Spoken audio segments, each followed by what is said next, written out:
Welcome back to my channel at Theatrically Jerry. My name's Jerry, and today we're going to be checking out, this is from a brand called Becen. I like to call them Becen. It's B-E-C-E-N, the company's name. And this particular model is, as you can see, a BSW, which means a beam, a spot, and a wash. This is in fact a 3-in-1 fixture. This thing is massive. It's over 2 feet tall.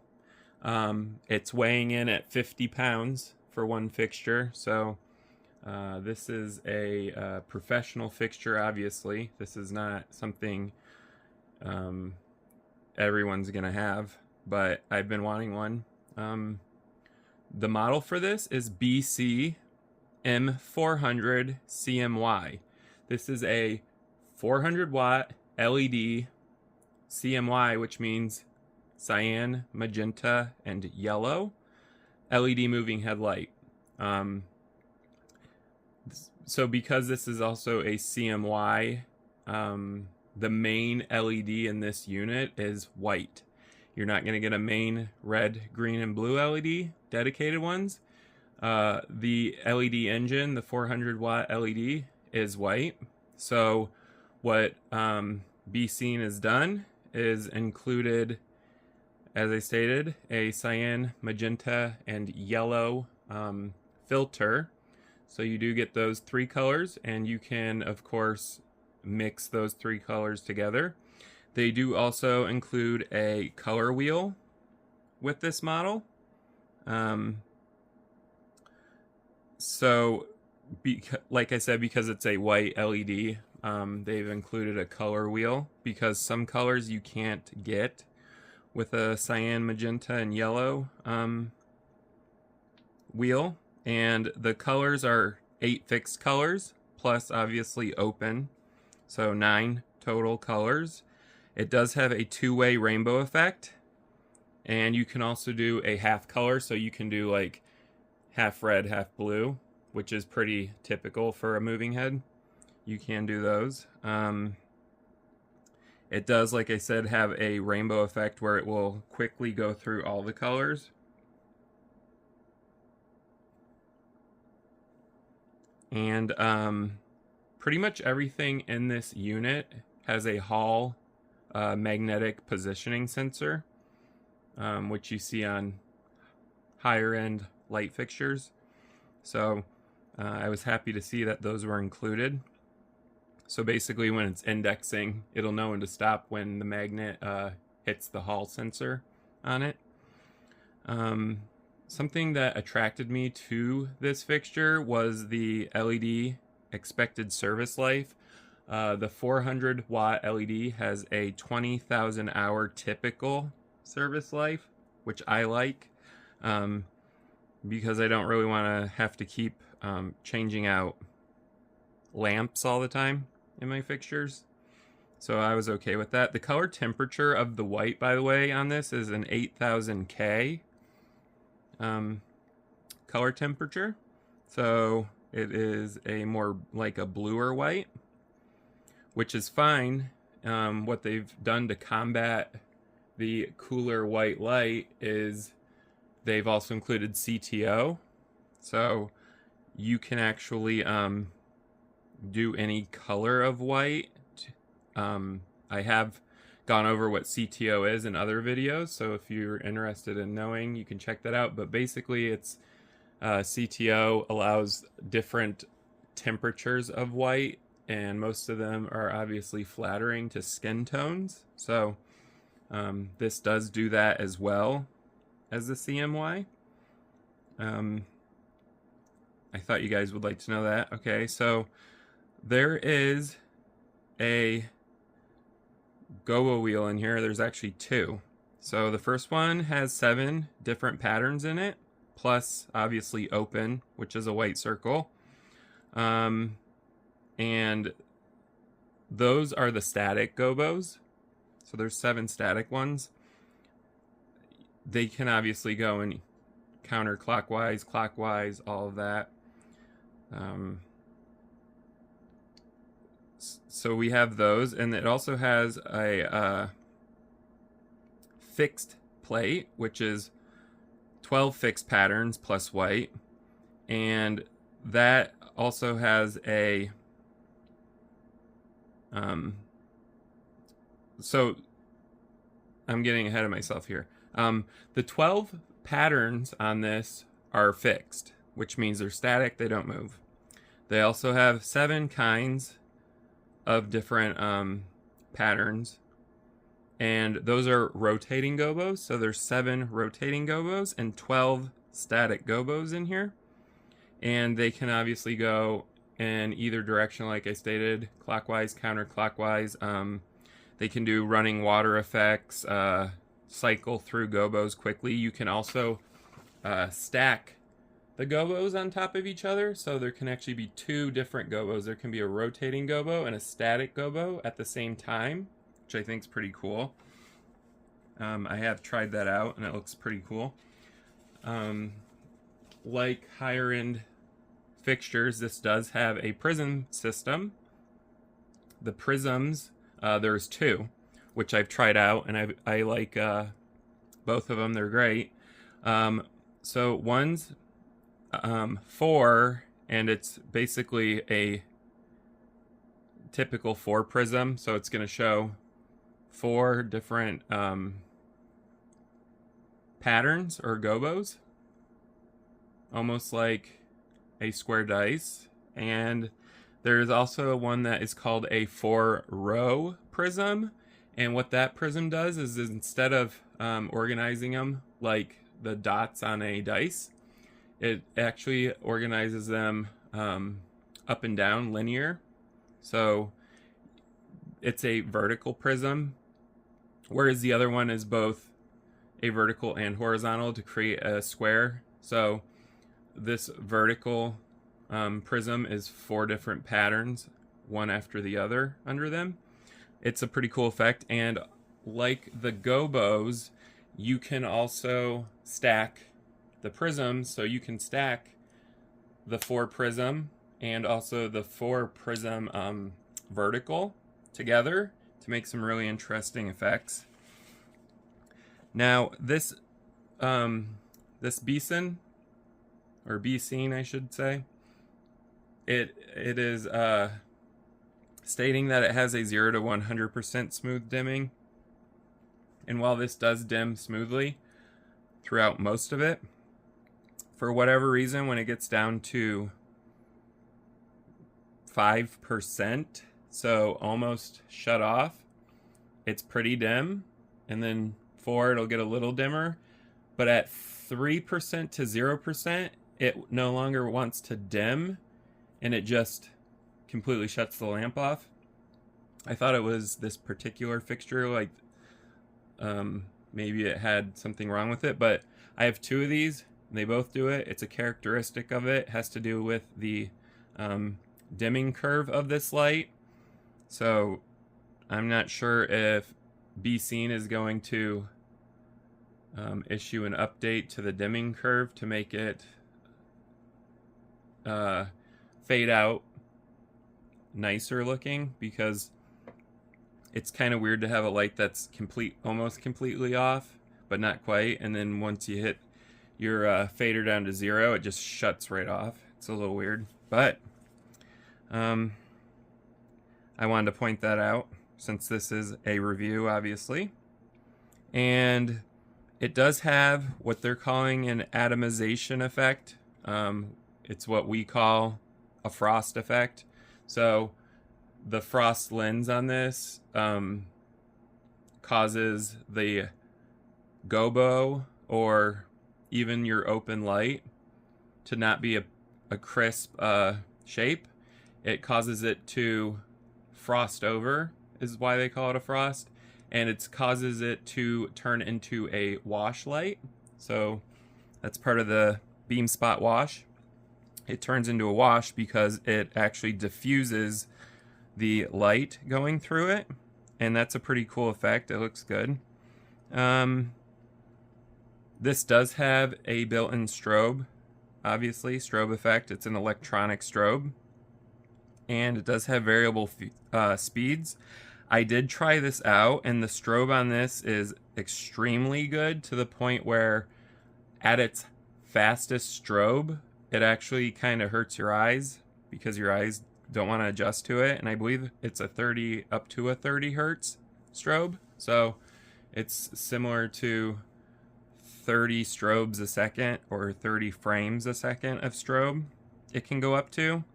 And it can obviously go down to 1 or 0 or in between. So the strobe effect's great on this. One of the reasons why I think this fixture has issues dimming at its lowest is because this particular fixture does not flash or strobe under cameras, or if you have a videographer and they're videotaping, recording, it's not going to strobe. These lights won't, because they are running at a much higher frequency than usual. So these don't strobe under cameras or under camcorders or HD cameras, whatever you want to call those.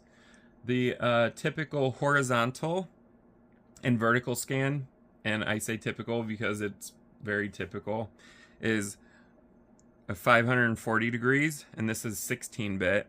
So this is 540 degrees of horizontal scanning and 270 degrees of vertical scanning. That's also 16-bit. So this is a 16-bit precision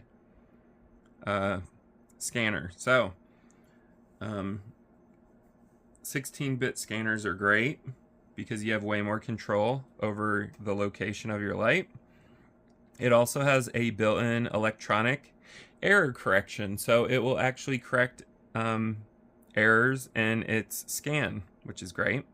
It also has an X and a Y axis position misstep automatic correction built into it, so it will correct itself if it missteps. If you guys haven't already noticed here, and we're gonna turn this on in part 2. This is part 1. This is just an overview, me telling you it's what's included with it. But if you haven't noticed, it does include a 4.8-inch touch screen, which actually does work great. I've used it. I kind of wish it was a little bigger because my hands and my fingers are huge, but it works. You can see that. You do also have physical keys, which is a menu, up, down, and enter button. And then over here you have a DMX light. It lights up blue when it's getting DMX signal. And there's a which is error, and it will light up red if the fixture has an error. Speaking of errors, this does display under one of the submenus here.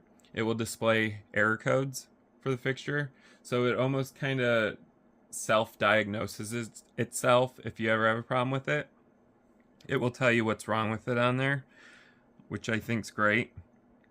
You can choose your language. Obviously, there's Chinese and English. So the protocol for this obviously is DMX 512. The DMX is 3-pin, and there's an in and an out on the back, which is typical. And I'll show you guys the back here in a few seconds. It also does RDM, so if your console supports it, it can discover the fixture, and you can also give it its address through your console instead of having to physically do it here, which I love doing. I love RDM. It also has built-in auto run programs on here, just in case you don't have a console. And you can also make your own programs on the touchscreen, save them, and they will run without a console. So this is a standalone. It also has voice control, which is pretty typical for any moving head fixture, so I'm not going to go into that.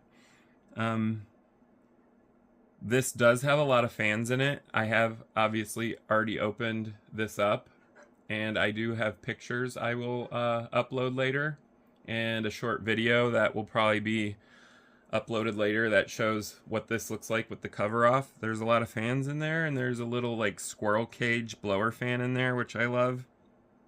It's kind of cool. So there's a lot of safety built into this device. It has an electronic temperature overheating protection and an electronic temperature control automatic power off, which means it'll power off if it feels like it's getting too hot.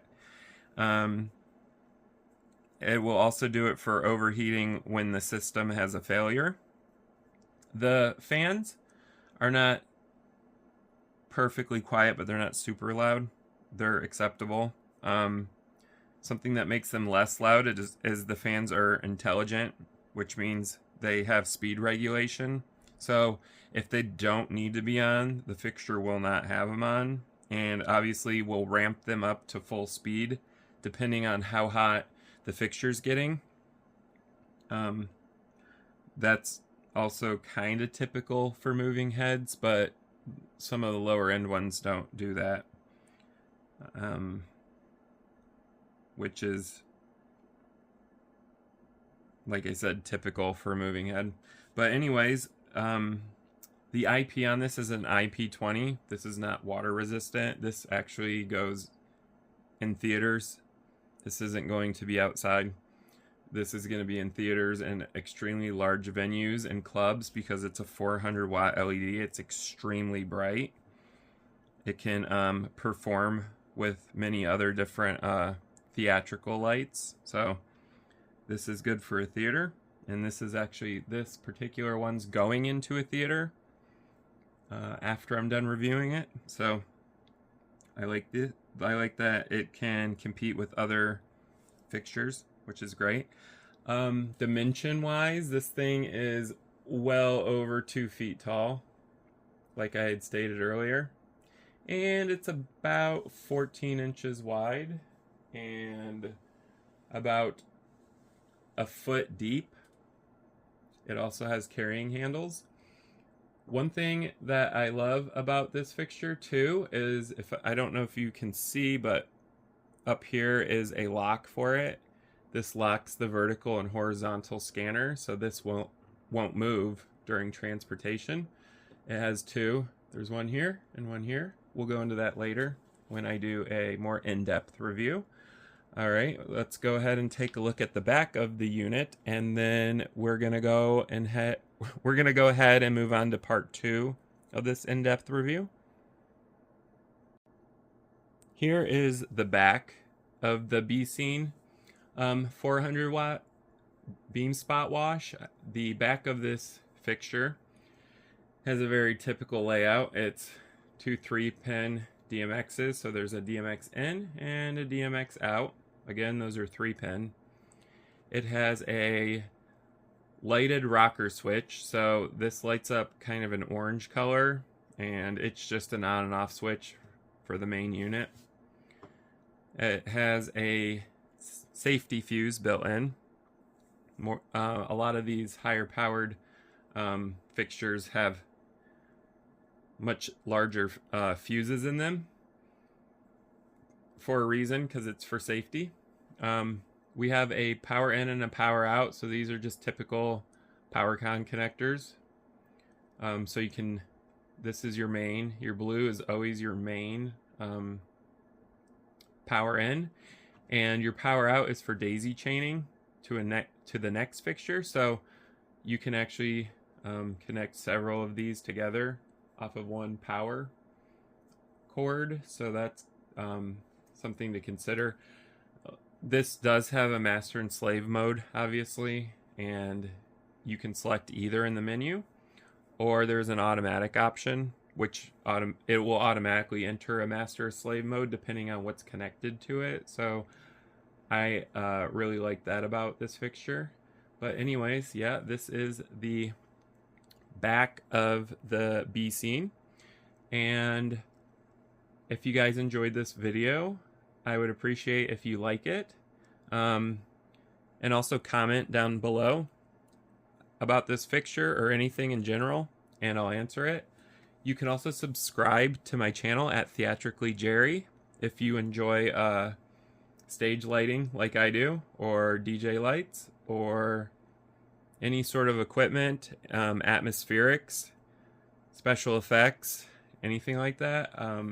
I cover them on my channel at Theatrically Jerry, and I do very in-depth reviews on fixtures, so they're not brief, but they're going to give you a lot of information, especially for people who want to know more about a certain fixture. So I do kind of ramble on about it, but I think that people enjoy knowing a lot more about fixtures before they purchase them. So that's why I do that. But anyways, this is part 1 of a 3-part review. So the part 2 of this video is going to be released probably sometime this week. So stay tuned for that, of course. And I appreciate you guys for watching.